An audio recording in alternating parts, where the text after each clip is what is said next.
ابتدا ہے رب جلیل کے بابرکت نام سے جو دلوں کے بھید خوب جانتا ہے۔ دیکھتی آنکھوں سنتے کانوں صابری میاں کا سلام پہنچے۔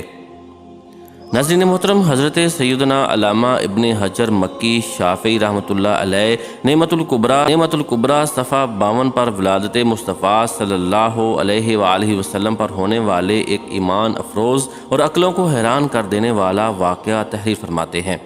آپ لکھتے ہیں کہ ایک شخص جس کا نام عامر یمنی تھا، اس کی ایک بیٹی تھی جو کولنج یعنی بڑی آنت کا درد، جذام یعنی سفید داغ وغیرہ کے امراض میں مبتلا ہونے کے ساتھ ساتھ چلنے پھرنے سے معذور تھی۔ عامر کے پاس ایک بت تھا۔ وہ اپنی بیٹی کو اس کے سامنے بٹھاتا اور بت سے کہتا، اگر تو شفا دے سکتا ہے تو میری بیٹی کو شفا دے۔ سالوں تک وہ یوں ہی کہتا رہا، مگر بت بنا رہا۔ پتھر کا بت دے بھی کیا سکتا تھا؟ تو فیکو عنایت کی ہوا چلی کہ ایک دن عامر اپنی بیوی سے کہنے لگا کہ ہم کب تک اس گونگے بہرے پتھر کو پوچھتے رہیں گے جو نہ بولتا ہے نہ سنتا ہے؟ میں نہیں سمجھتا کہ ہم صحیح دین پر ہیں۔ اس کی بیوی نے کہا، ٹھیک ہے، پھر ہمیں ساتھ لے کر ہدایت کی تلاش کے لیے نکلو، شاید کہ ہمیں حق کی طرف کوئی رہنمائی مل جائے۔ دونوں میاں بیوی اپنے مکان کی چھت پر بیٹھے یہی گفتگو کر رہے تھے کہ اچانک انہوں نے دیکھا کہ ایک نور ہے جو سارے آسمان پر پھیلا ہوا ہے اور اس کی روشنی سے ساری دنیا چمک اٹھی ہے۔ اللہ پاک نے ان کی آنکھوں سے ظلمت یعنی اندھیرے کے پردے ہٹا دیے تاکہ وہ خواب غفلت سے جاگ جائیں۔ کیا دیکھتے ہیں کہ فرشتے صف باندھے ایک مکان کو گھیرے میں لیے ہوئے ہیں۔ پہاڑ سجدہ کر رہے ہیں، زمین ٹھہری ہوئی ہے اور درخت جھکے ہوئے ہیں، اور ایک کہنے والا کہہ رہا ہے، مبارک ہو سچے اور آخری نبی صلی اللہ علیہ وآلہ وسلم پیدا ہو گئے، مبارک ہو کہ ختم المرسلین تشریف لے آئے، جناب رحمت للعالمین تشریف لے آئے۔ عامر نے اپنے بت کو دیکھا تو وہ اوندھے منہ زمین پر ذلیل و خوار پڑا تھا۔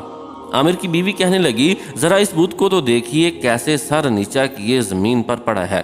اتنا سنتے ہی بت بول اٹھا، خبردار رہو، بڑی خبر ظاہر ہو گئی ہے، وہ پاک ذات پیدا ہو چکی ہے جو کائنات کو شرف و افتخار بخشے گی۔ آگاہ رہو، وہ آخری نبی صلی اللہ علیہ وآلہ وسلم جن کی آمد یعنی آنے کا ہر ایک کو انتظار تھا، جن سے شجر و حجر باتیں کریں گے، وہ کہ جن کے اشارے سے چاند دو ٹکڑے ہو اور جو قبیلہ ربیعہ اور مدر کے سردار ہوں گے، ظاہر ہو چکے ہیں۔ یہ سن کے عامر نے بیوی سے کہا، تو سن رہی ہے کہ یہ پتھر کیا کہہ رہا ہے؟ بولی، اس سے پوچھئے، اس پیدا ہونے والے سعادت مند کا نام کیا ہے جن کے نور سے اللہ پاک نے سارے جہان کو روشن فرما دیا ہے؟ عامر نے کہا، اے غیب سے آنے والی آواز، اس پتھر نے صرف آج ہی بات کی ہے، یہ تو بتاؤ اس کا نام کیا ہے؟ جواب دیا، ان کا نام نامی اسم گرامی محمد مصطفیٰ صلی اللہ علیہ وآلہ وسلم ہے، جو صاحب زمزم و صفا یعنی حضرت سیدنا اسماعیل علیہ السلام کے بیٹے ہیں۔ ان کی زمین تہامہ ہے اور ان کے دونوں کندھوں کے درمیان مہر نبوت ہے۔ وہ جب چلیں گے تو بادل ان پر سایہ کریں گے، نہیں بلکہ بادل ان سے سایہ حاصل کریں گے۔ اتنے میں عامر کی بیمار بیٹی جو کہ نیچے بے خبر سو رہی تھی، اپنے پاؤں پر چلتی ہوئی چھت پر آ گئی۔ عامر نے حیران ہوتے ہوئے کہا، اے میری بیٹی، تیری وہ تکلیف کہاں گئی جس میں تم مبتلا تھی اور جس نے تیرا جینا مشکل کر رکھا تھا؟ بیٹی نے جواب دیا، ابا جان، میں دنیا جہاں سے بے خبر سو رہی تھی کہ میں نے اپنے سامنے نور کی تجلی دیکھی۔ میرے سامنے ایک بزرگ تشریف لائے۔ میں نے پوچھا، یہ نور کیسا ہے جو میں دیکھ رہی ہوں، اور یہ کون بزرگ ہیں جن کے مبارک دانتوں کے نور نے مجھ پر سایہ کیا ہوا ہے؟ جواب آیا، یہ عدنان کے بیٹے کا نور ہے۔ عدنان رسول پاک صلی اللہ علیہ وآلہ وسلم کے باپ دادوں میں سے ایک بزرگ ہیں جس سے کائنات پر نور ہو رہی ہے۔ ان کا نام نامی اسم گرامی احمد محمد ہے، فرمانبرداروں پر رحم اور خطاکاروں سے درگزر فرمائیں گے۔ میں نے پوچھا، ان کا دین کیا ہے؟ جواب دیا، وہ دین حنیف یعنی سچے دین پر ہیں۔ میں نے پوچھا، وہ کس کی عبادت کرتے ہیں؟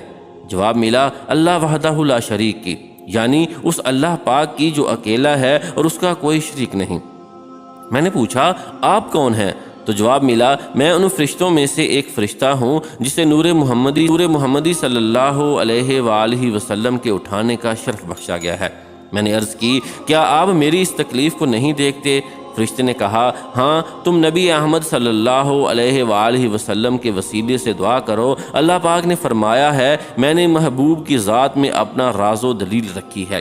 جو کوئی مجھ سے میرے محبوب کے وسیلے سے دعا کرے گا میں اس کی مشکل کو حل کر دوں گا، اور جنہوں نے میری نافرمانی کی ہے میں ان کے بارے میں قیامت کے دن اپنے حبیب صلی اللہ علیہ وآلہ وسلم کو شفیع بناؤں گا۔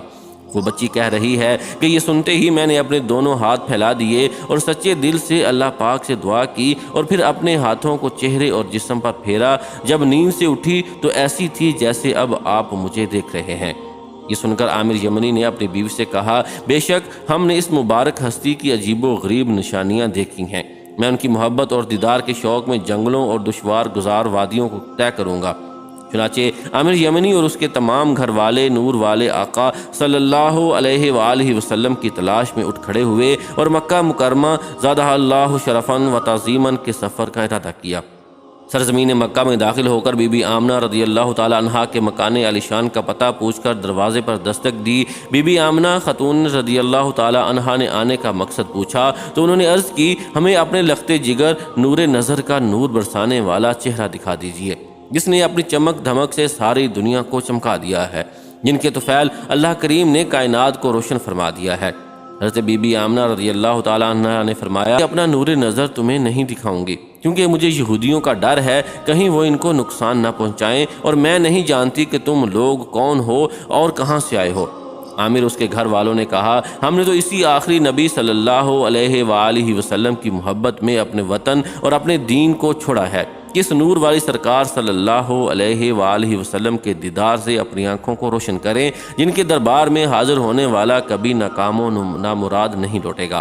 یہ سن کر بی بی آمنہ رضی اللہ تعالیٰ نے فرمایا، اچھا اگر میرے پیارے بیٹے کے دیدار کے بغیر تمہارا گزارا نہیں تو جلدی نہ کرو، کچھ دیر ٹھہرو۔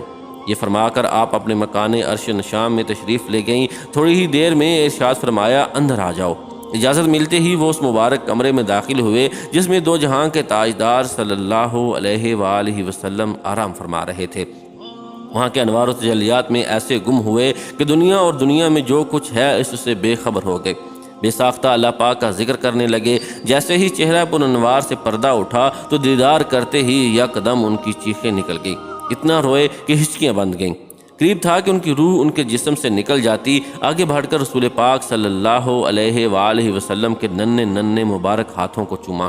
حضرت بی بی آمنہ رضی اللہ تعالی عنہا نے ارشاد فرمایا، اب جلدی سے چلے جائیے۔ آخر کار نہ چاہتے ہوئے عامر یمنی دل پر ہاتھ رکھتے ہوئے گھر سے باہر آئے۔ عامر یمنی کا حال ہی بدل چکا تھا، وہ اس نورانی چہرے کے دیدار کے عاشق زار بن چکے تھے۔ دیوانہ وار چیخ کر کہنے لگے، مجھے حضرت بی بی آمنہ رضی اللہ تعالی عنہا کے گھر واپس لے چلو اور دوبارہ التجا کرو کہ مجھے دیدار کرا دیں۔ بی بی آمنہ رضی اللہ تعالی عنہا کے گھر واپس آئے۔ جوں ہی عامر یمنی نے حضور پاک صلی اللہ علیہ وآلہ وسلم کو دیکھا تو دیکھتے ہی لپکا اور قدموں میں گر گیا، پھر ایک زوردار چیخ ماری اور اس کی روح ان ننھے ننھے قدموں میں قربان ہو گئی۔ ناظرین محترم، جس پیارے مکان میں اللہ کریم کے پیارے پیارے آخری رسول صلی اللہ علیہ وآلہ وسلم کی ولادت ہوئی، تاریخ اسلام میں اس مقام کا نام مولد النبی صلی اللہ علیہ وآلہ وسلم ہے۔ یہ بہت بھی متبرک مقام ہے۔ علامہ قطب الدین رحمۃ اللہ علیہ فرماتے ہیں، حضور اکرم صلی اللہ علیہ وآلہ وسلم کی ولادت گاہ پر دعا قبول۔ خلیفہ ہارون رشید کی والدہ نے یہاں مسجد تعمیر کروائی تھی۔ اس مسجد کو کئی مرتبہ تعمیر کیا گیا۔ یہ انتہائی خوبصورت عمارت تھی جس کے اکثر حصے پر سونے سے کام